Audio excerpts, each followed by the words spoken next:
Welcome back to the Boomerang Podcast. I'm Matt. And I'm Drew. And today we're going to give you an update on Gold Bar Bob and what's been going on in his life saga. Give us a little rundown, Drew. Yeah, well, last we touched on the topic, Bob was caught with, hundreds of thousands of dollars stuffed into his closet, gold bars.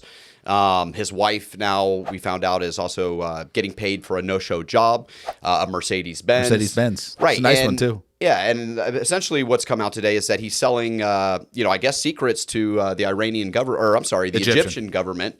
And who knows what else is going to unfold from this, but it's really wild just to know that we're kind of getting sold out by somebody in, a Foreign Relations Committee, somebody who's been in Congress for years now. And I guess this isn't even the first time that he's been accused or charged. Back in 2015, Gold Bar Bob, we'll call him Backdoor Bob now. Backdoor Bob. Backdoor Bob, what he was doing was he was taking he took about $750,000 of campaign contributions, all kinds of luxury vacations, the stuff that they're accusing Justice Clarence Thomas of now. Right. No big deal back then, though. And if you remember, I just look at somebody like Dinesh D'Souza, who's a great filmmaker, right? We love his movies. We actually met him that time. Yep. And they came down hard on him. Yeah, he over-donated. I think he went $10,000 too much, and he did it anonymously, right? So the person wouldn't even know it was from him, right? So there's no intent for influence. Right. He did 6 months in prison for that. And here you have Gold Bar Bob. So this is the type of two-tier justice system that we're facing. It's nothing new.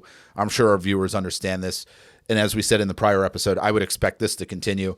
And what's interesting is, kind of ties into the Middle East. It's like, okay, well, if he's giving secrets to, let's say, Egypt, right? What did Egypt know about the recent Hamas attack? Right. And really, are they just funneling that information through Egypt and then to other places like Iran, Iraq, Syria? You think about everything happening with Israel and Hamas right now. Like, what does he know and what is he selling that's so valuable to get hundreds of thousands, probably millions of dollars? Once it's all said and done, that we'll find out about. And that's really what's interesting, what's happening in the world now. Yeah, and what's interesting about the whole situation with Israel is, we had that Afghanistan withdrawal, that botched Afghanistan withdrawal, and we left $80 billion of top tier. How much US of that's equipment. Funneled into how much of that's being coming used against us in our against Israel? You mentioned that they actually found some stuff. Yeah, they've actually found U.S. equipment that's made its way down to the border there. Are we going to start seeing AH-1 Apache helicopters starting to fly into Israel? Right? Who knows? Right. Who knows? I mean, they have the top tier, right? The terrorists, they're all working together. Seems like everybody's working together. Yeah. You got Biden and Obama giving them billions of dollars in cash. Now we give them $80 billion of equipment, and we're shocked to learn that this stuff is making its way into war zones, right, and being used against us and our allies. And just on a kind of a side note, what was really intriguing to me was, AG Dana Nessel in Michigan. Mm-hmm. Right, this lady's investigating the alternate electors for where their donations came from. Right, here she has the gall to go and try to audit where people's donations came from in a totally legal way. Right. It's like a GoFundMe, but it's not Give, Send, Go. Give, Send, Go. Right. And people legally donating to the legal funds for these people, and she's trying to go after them and stop that. I mean, that's like pretty wild. She should do that with Bob Menendez, right? She should be using her powers to go after Bob Menendez. Yeah. Well, he's a Latin man, and he's Latino. You got to throw the race card out there. That's right. I thought liberals called all them Latinx. I just can't believe he called himself Latino. The whole situation's a joke.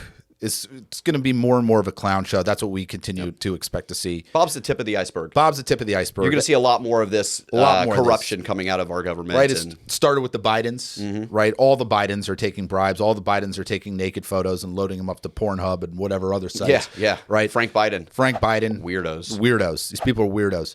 That's who these politicians are. That's who's running the country. For the last 30 years. For the last 30 years, even longer than that. These people. Taking showers with your little girl, sniffing kids' hair. Ugh. These people are freaks. They're freaks.